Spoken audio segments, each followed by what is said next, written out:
Ay, güey.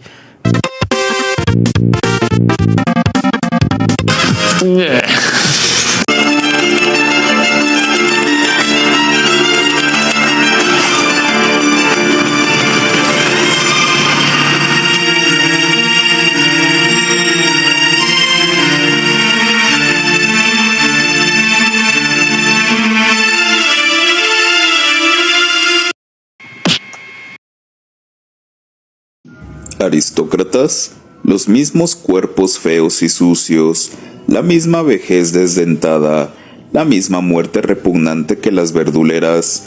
Esta observación proviene de un cuaderno de apuntes que Anton Chejov llevó en los últimos 12 años de su vida, de 1892 a 1904. Allí anotó jirones de diálogos que había oído por casualidad, anécdotas, aforismos, nombres interesantes e ideas germinales de cuentos breves. La cita pertenece a esta última categoría. Cuanto más se lee a Chejov, tanto más fácil resulta imaginar el cuento que podría haber salido de esta sombría comparación. El concepto está bien expresado y sigue siendo tan válido como lo era en la Rusia del siglo XIX. La muerte es la gran niveladora, pero hay algo más interesante. Estas pocas palabras pueden guiarnos hacia un modo inicial de comprender el cuento, contrapuesto a su hermana más corpulenta, la novela. Afirmaría que es posible escribir un cuento inspirado en las palabras de Chejov, pero ellas no bastarían para una novela. En opinión de William Faulkner, es más difícil escribir un cuento que una novela. Algunos escritores rara vez lo abordan, o bien, escriben apenas media docena en toda su vida. Otros parecen sentirse perfectamente cómodos con esta forma, y luego la abandonan, y están aquellos que ven el desafío en la novela. Sin embargo, muchos grandes cuentistas se mantuvieron apartados de la forma extensa en general. Chejov, Jorge Luis Borges, Catherine Mansfield, B.S. Pritchett, Frank O'Connor. Mi caso quizás sea típico, porque yo me inclino más a la novela que al cuento, pero no puedo dejar de escribir cuentos. Hay algo en la forma breve que me tienta una y otra vez. ¿Qué atractivos tiene para un escritor? Importa recordar que el cuento, tal como lo conocemos, es un fenómeno relativamente reciente, entre mediados y finales del siglo XIX. En Estados Unidos y Europa, la aparición de las revistas de venta masiva y una nueva generación de lectores cultos de clase media provocaron un florecimiento del cuento que, posiblemente, duró un siglo. Al principio, muchos escritores se sintieron atraídos por él como una fuente de ingresos, sobre todo en Estados Unidos. Nathaniel Hawthorne, Herman Melville y Edgar Allan Poe costearon sus carreras de novelistas menos lucrativas escribiendo cuentos. En la década del 20, The Saturday Evening Post pagó $4,000 a Francis Scott Fitzgerald por un cuento, unos $40,000 al valor actual. En los años 50, hasta John Updike calculaba que podía mantener a su esposa y sus hijos pequeños con solo vender a New Yorker 5 o 6 cuentos por año. Los tiempos han cambiado. Si bien algunas revistas, New Yorker, Square, Playboy, son generosas y pagan más que sus equivalentes británicas, ningún escritor actual podría repetir la proeza de Updike. En cierto modo, la popularidad del género y aún su disponibilidad siempre han estado a merced de consideraciones comerciales, en mayor medida que las de la novela. Además, había un mercado, pequeño pero estable. Un cuentista podía colocar su obra en medios muy diversos, pero todo ese discurso en torno al dinero y a las estrategias enmascara el atractivo tenaz de la forma. En definitiva, la frecuentamos porque ella activa un conjunto diferente de mecanismos mentales. Melville escribió cuentos mientras avanzaba trabajosamente con Moby Dick y dijo: «Mi deseo de que tengan éxito, como le dicen, brota únicamente de mi bolsillo, no de mi corazón». Sin embargo, por entonces escribió algunas obras de narrativa breve hoy clásicas, Bartleby y Benito Cereno, entre otras. Escribir un cuento y leerlo son experiencias distintas de la escritura y la lectura de una novela. A mi entender, básicamente se contraponen la comprensión y la expansión, pero volvamos al pequeño memento mori de Chejov sobre los aristócratas y las verduleras. Y a mi comentario, vemos allí que las ideas y la inspiración que impulsarán una novela, por sucintas que sean, deben ser aptas para un acrecentamiento y una elaboración infinitos. En cambio, en casi todos los cuentos, lo esencial es destilarlos, reducirlos, Tampoco es una simple cuestión de longitud. Hay cuentos de 20 páginas mucho más cargados y grávidos de significados que una novela de 400 páginas. Hablamos de una categoría de ficción en prosa totalmente distinta. Es usual comparar la novela con una orquesta y el cuento breve como un cuarteto de cuerdas. Esta analogía me resulta falsa porque, al referirse exclusivamente al tamaño, nos lleva a conclusiones erróneas. La música producida por 2 violines, una viola y un violonchelo nunca pueden sonar ni de lejos como la producida por decenas de instrumentos, pero es imposible diferenciar un párrafo o página de un cuento de los de una novela. Ambos géneros utilizan recursos idénticos: lenguaje, argumento, personajes y estilo. Al cuentista no le es denegado ninguno de los instrumentos literarios requeridos para los novelistas. Para tratar de precisar la esencia de las dos formas, es más pertinente comparar la poesía épica con la lírica. Digamos que el cuento es el poema lírico de la ficción en prosa y la novela su epopeya. Hay muchas definiciones del cuento. Pritchett lo describió como algo vislumbrado al pasar con el rabillo del ojo. Updike dijo: estos empeños de apenas unos miles de palabras retienen los sucesos, apuros, crisis y alegrías de mi vida con mayor fidelidad que mis novelas. Angus Wilson, el autor de Cicuta y después, señaló: en mi pensamiento, los cuentos y las obras teatrales van juntos. Tomamos un punto en el tiempo y desarrollamos la acción a partir de allí. No hay espacio para desarrollarla hacia atrás. Cada escritor lo interpreta a su modo. Es la epifanía fugaz y cotidiana, la autobiografía sumergida, una cuestión de estructura y rumbo. Podría citar más definiciones, algunas contradictorias, otras forzadas, pero todas, cada una a su modo, hasta cierto punto convincentes. Si la casa de la novela tiene muchas ventanas, también parece tenerlas la casa del cuento. En 20 años, al examinar la obra de otros escritores, llegué gradualmente a la conclusión de que hay 7 categorías en las que caben casi todos los tipos de cuento. Algunas se traslaparán, o bien, una de ellas tomará algo de otra sin ningún parentesco aparente, pero en general incluyen todas las especies del género. Tal vez en esta diversidad comencemos a ver qué tienen en común. Número 1. El Event Plot Story. Una traducción aproximada sería cuento basado en una trama de hechos. Es una expresión acuñada por el escritor inglés William Herardi en 1924 en un libro sobre Chekhov.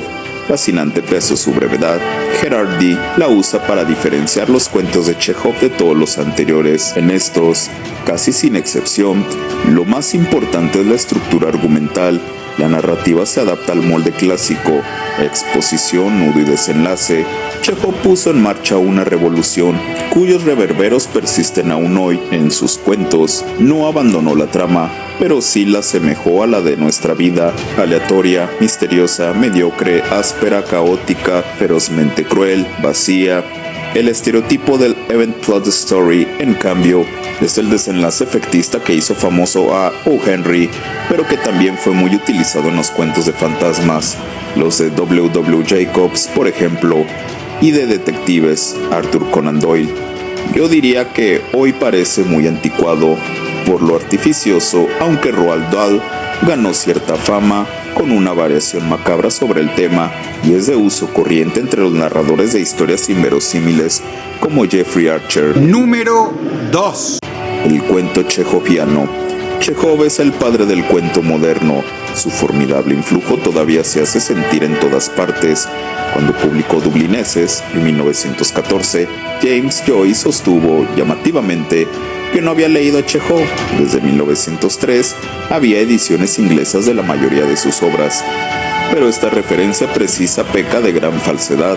Dublineses, una de las obras más admirables que se hayan publicado jamás dentro del género, debe mucho a Chekhov. ¿Cuál es la esencia del cuento chejoviano? Era hora de que los escritores, especialmente los que son artistas, reconocieran que en este mundo nada se comprende, escribió Chekhov a un amigo. A mi entender, quiso decir que debemos observar la vida en toda su banalidad, su tragicomedia, y rehusarnos a juzgarla, rehusarnos a condenarla y a ensalzarla, registrar las acciones humanas tal como son y dejar que hablen por sí solas, hasta donde puedan hacerlo, sin manipularlas, censurarlas ni elogiarlas. De ahí su famosa réplica, cuando le pidieron que definiera la vida. Me preguntan qué es la vida, es como si me preguntaran qué es una zanahoria. Una zanahoria es una zanahoria y punto. Las inferencias de esta cosmovisión, expresadas en sus cuentos, han ejercido un influjo asombroso. Katherine Mansfield y Joyce fueron de los primeros en escribir con una mentalidad chejoviana, pero la frialdad desapasionada e impávida de Chekhov frente a la condición humana resuena en escritores tan disímiles como William Trevor y Raymond Carver, Elizabeth Bowen, John Cheever, Muriel Spark y Alice Munro. Número 3. El cuento modernista. En la órbita de las lenguas anglosajonas, el término modernista alude a las vanguardias de principios del siglo XX. Titulé así este apartado para introducir a Ernest Hemingway, la otra presencia gigantesca en el cuento moderno, y transmitir la idea de oscuridad, de dificultad deliberada. El aporte revolucionario más obvio de Hemingway fue su estilo lacónico y recortado. No temía repetir los adjetivos más comunes en vez de buscar sinónimos. Su otra gran contribución, Donación, fue una opacidad intencional. Al leer sus primeros cuentos, casualmente son de lejos sus mejores obras, comprendemos la situación al instante. Un joven sale a pescar y al caer la noche acampa. En un café se reúnen varios mozos. En colinas como elefantes blancos, una pareja espera un tren en una estación. Están tensos. Ella se ha hecho un aborto. Eso es todo. Sin embargo, de algún modo, Hemingway envuelve este cuento y los otros con todas las complejidades encubiertas de un oscuro poema. Sabemos que hay significados ocultos. El cuento es tan memorable por la inaccesibilidad del subtexto. La oscuridad voluntaria da resultado en el cuento. A lo largo de una novela puede ser muy tediosa. Esta idea de la oscuridad se superpone parcialmente con la categoría siguiente. Número 4. El cuento criptolúdico. Aquí, la narración presenta su superficie desconcertante de un modo más abierto, como una especie de desafío al lector. Recordamos de inmediato a Borges y Nabokov. En estos cuentos hay un significado por descubrir y descifrar, mientras que en Hemingway nos fascina su inasequibilidad exasperante. Un cuento de Nabokov, pongamos por caso, Primavera en Fialta, fue escrito para que el lector atento lo desenmarañe, quizá le lleve varios intentos. Pero detrás de esa tentación hay un espíritu fundamentalmente generoso. El mensaje implícito es: sigue excavando y descubrirás más cosas. Esfuérzate más y tendrás tu recompensa. El lector está dispuesto a todo. Entre los grandes del cuento críptico o narración reprimida, figura Rudyard Kipling. En cierto modo, es un genio no reconocido del género. Cuentos como Mary Postgate o La señora Bathurst son maravillosamente complejos por sus envolturas múltiples. Los críticos todavía mantienen vehementes debates en torno a sus interpretaciones correctas. Número 5. La mini novela.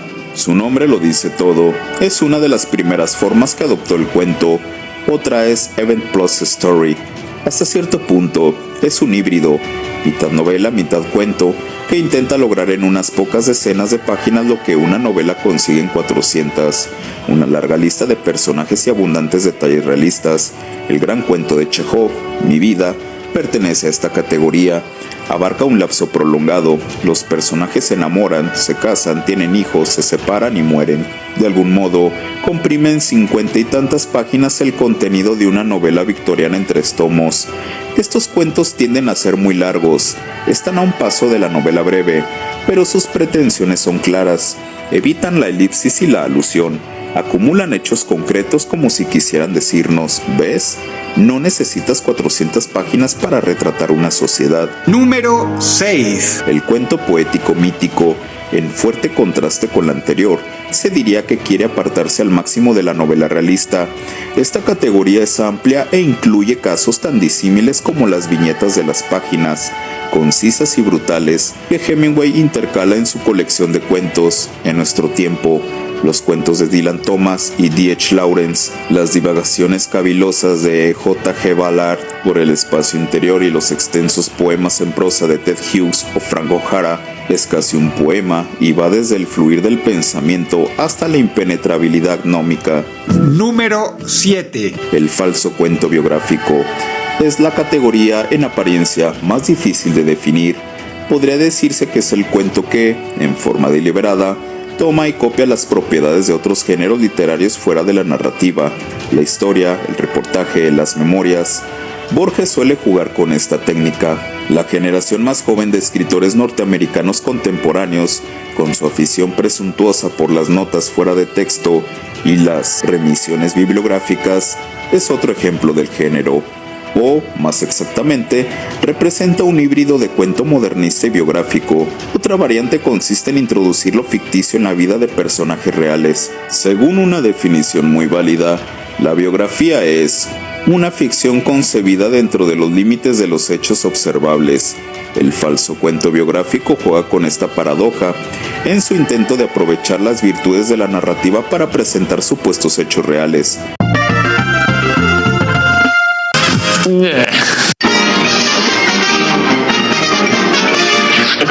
Eso es todo, amigos.